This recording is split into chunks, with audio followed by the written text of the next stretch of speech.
Fala galera, tranquilo?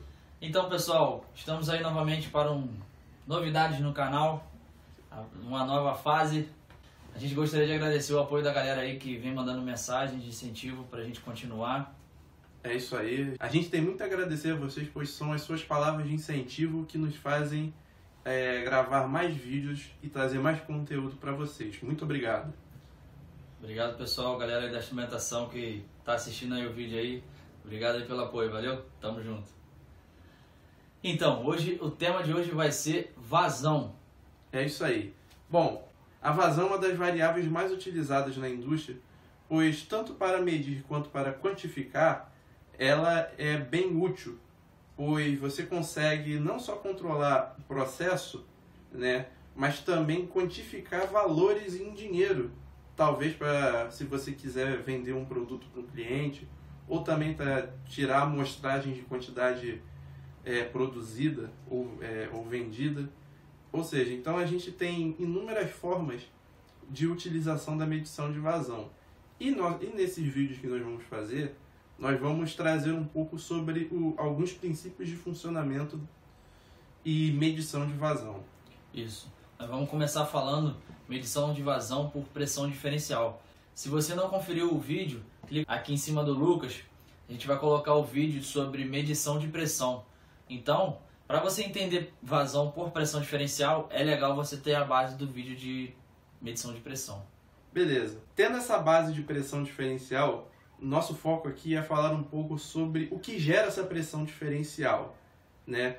Conhecidos como deprimogênios, esses elementos têm a função de gerar uma pressão diferencial entre a montante e a jusante, ou seja, montante antes do elemento e jusante depois do elemento, né, gerando essa pressão diferencial para que o transmissor de pressão diferencial calcule, né, a partir dessa diferencial de pressão, também conhecido como ΔP, um valor de vazão. O cálculo utilizado, né, utilizando os números do ΔP, nada mais é que a raiz quadrada, ou seja, é o ΔP ao quadrado que nós chamamos de vazão. Isso aí, o quadrado da pressão diferencial é igual à vazão do produto que esteja passando por uma linha. E o que seria a definição de vazão? Bom, a definição de vazão se dá pela quantidade volumétrica ou mássica de um determinado produto passando em um determinado ponto do processo em uma determinada quantidade de tempo.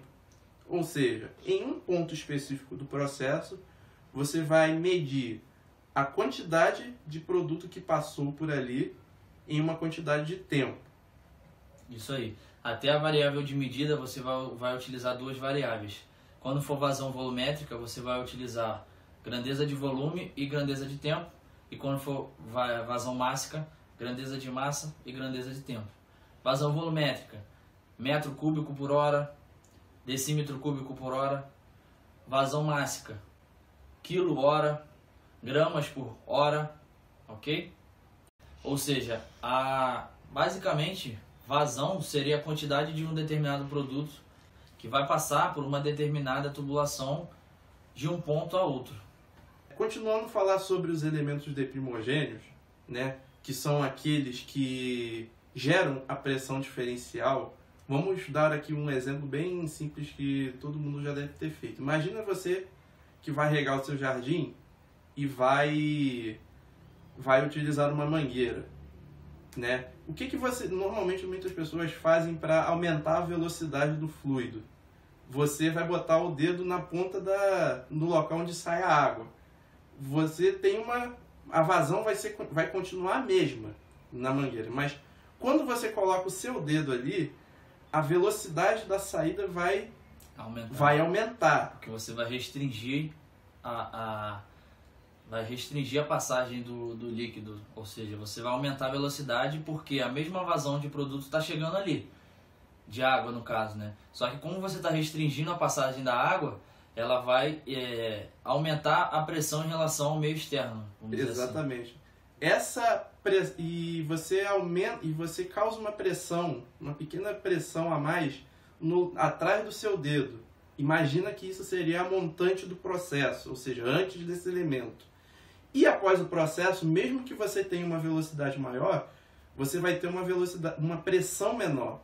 Ou seja, essa relação entre a pressão maior antes do elemento, a montante, e a pressão menor depois do elemento, a jusante, que é o cálculo da pressão diferencial.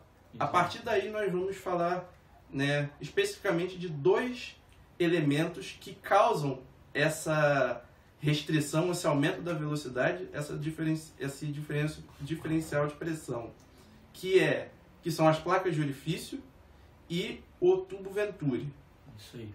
Esses elementos de primogênitos que a gente está comentando, vale ressaltar que nesse exemplo do Lucas, da mangueira de água, o que seria o elemento? O próprio dedo dele, que vai gerar esse diferencial de pressão em relação ao meio externo e ao interior da borracha. De que forma eu estou fazendo isso? Limitando a área, ou seja, com o meu dedo eu limito a área, e quanto mais eu limito a área, eu aumento ou diminuo essa relação.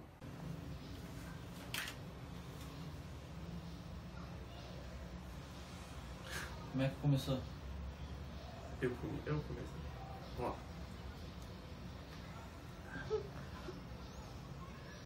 Bom, dando continuidade, nós vamos falar agora sobre dois elementos primários que são fortemente utilizados: as placas de orifício e o tubo Venturi. Isso aí. Dentro desse universo de placas de orifício, nós temos os três tipos: as concêntricas, as excêntricas e as segmentadas. O que seriam as segmentadas? São, vamos dizer assim, as menos utilizadas.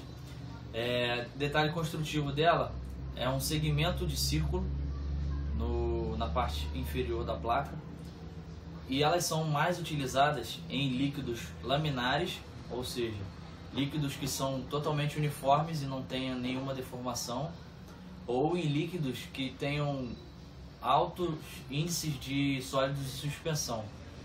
Bom, agora as placas concêntricas, né, são as mais utilizadas pela sua versatilidade. Elas podem ser tanto aplicadas quanto em gases, líquidos e vapor, desde que esses não tenham, né, presença de sólidos em suspensão em sua extensão. E vale ressaltar que uma diferença importante, né, basicamente só essa diferença de detalhe construtivo da concêntrica para a excêntrica, que o orifício da concêntrica é totalmente no centro da placa.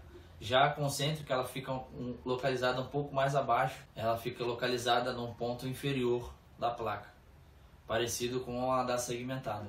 Já as placas de orifícios excêntricas, como eu expliquei agora, ela tem o orifício na parte inferior da placa, ela pode ser utilizada nesses mesmos sólidos da concêntrica, só que ela possibilita o uso de produtos com baixo índice de sólidos de suspensão, onde esses sólidos podem ficar localizados na parte inferior, ou seja, acumulados na parte inferior da placa. É isso aí. Lembrando que essa montagem, né, em especial, permite que esses sólidos que possam ser retidos na parte de baixo possam circular, porque qualquer outra coisa que fique retida ali pode atrapalhar ou falsear a indicação de vazão, já que a maior parte dos diferenciais medem a pressão na casa de milímetros, ou seja, são pressões muito baixas, né? Qualquer outra coisa que possa estar ali e gerar uma pressão diferencial pode falsear a indicação. Por isso da construção dessa placa de orifício ser dessa maneira. Isso. Como vantagem, a gente tem o baixo custo e a facilidade de manutenção, de troca. Já as desvantagens, a gente tem a baixa rangeabilidade em relação aos outros tipos. Uma segunda desvantagem seria a alta perda de carga em determinado fluido. Ou seja, nesse caso da perda de carga, como a gente tinha dado o exemplo lá na mangueira, né, a placa de orifício vai restringir muito a passagem de fluido pela tubulação. Não podemos esquecer que a gente está numa situação de processo onde um fluido tem que ser transportado de um ponto A ao ponto B. A partir do momento que a gente tem uma placa de orifício bem no meio desse caminho, acaba que a gente restringe muito essa passagem, é o que a gente chama de perda de carga. No caso, as placas de orifício, até mesmo as curvas que as tubulações têm para de passar de um lugar para o outro, né, causam essa perda de carga. Ou seja, o fluido vai demorar para chegar ao ponto de destino, né, com menos pressão. É isso aí. Um detalhe interessante que vale a pena a gente comentar é que essas placas de orifício, em sua construção, o orifício ele tem um pequeno ângulo em seu corte, que é justamente para você determinar a passagem daquele fluido. Esse ângulo ajuda a ocasionar esse efeito de ΔP em relação à montante e a jusante da placa.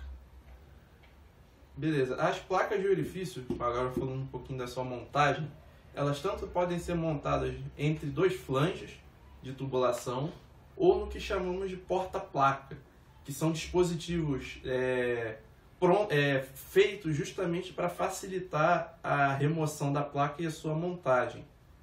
Isso aí, esses dispositivos denominados porta-placa, eles possibilitam a remoção e instalação de placa com a tubulação em operação, ou seja, o fluido passando.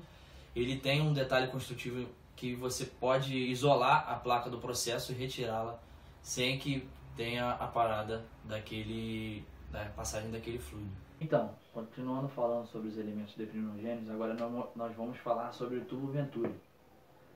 O que seria o tubo Venturi?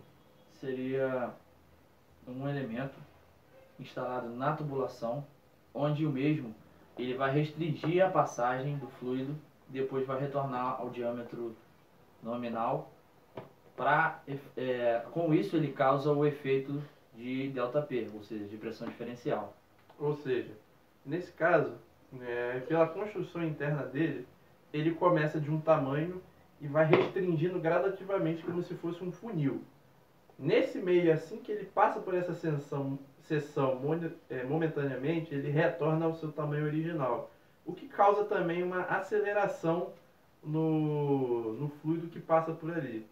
No caso, como a gente está falando de diferencial de pressão, a pressão diferencial é a montante, ou seja, antes de restringir, e a jusante, no caso, depois vai ser exatamente no meio dessa restrição, né? Esse prolongamento da menor seção é removido um ponto onde é medido a outra pressão, ou seja, a comparação vai ser entre a montante antes da restrição e a jusante vai ser exatamente no meio da restrição, que a gente vai gerar essa pressão diferencial.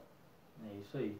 A partir desse momento você vai fazer essas duas medições e vai ter a indicação de vazão, né? Lembrando daquela explicação que a gente comentou no início. Ou seja, o quadrado daquela indicação de diferencial de pressão vai ser exatamente o valor de vazão medido naquele determinado ponto. Beleza. Bom, como nós estamos falando de maneira introdutória, esses assuntos, como todos os outros que a gente falou, podem ser tratados de maneira bem específica, né? Desde níveis de projeto até mesmo a níveis de performance. Nós estamos falando aqui, tratando das bases desses princípios de funcionamento, ok? Então não se preocupe que mais para frente a gente vai trazer alguns detalhes a mais em vídeos específicos. Então galera, esse foi o vídeo. A gente gostaria de agradecer aí a todos que estão dando força para nosso canal crescer. Não se esquece de curtir esse vídeo aqui, compartilhar com o pessoal, com seus amigos, dá um like, se inscreve no canal e ativa as notificações para receber as indicações dos vídeos. Valeu? Lembrando que a gente agora tem o nosso Instagram, não nos deixe de seguir a gente vai estar deixando o link aqui embaixo. Aqui na descrição. Exatamente. Lá a gente vai estar postando algum dia a dia do nosso canal, gravação de vídeo, algumas curiosidades, né, e a própria divulgação do canal. Se inscreve lá que a gente pode, mais um meio da gente manter contato. Instagram Mundo da Instrumentação. Lá a gente vai ter novidades aí do canal, valeu? Vamos querer, galera! Vamos lá! Valeu, obrigado, até a próxima. Valeu!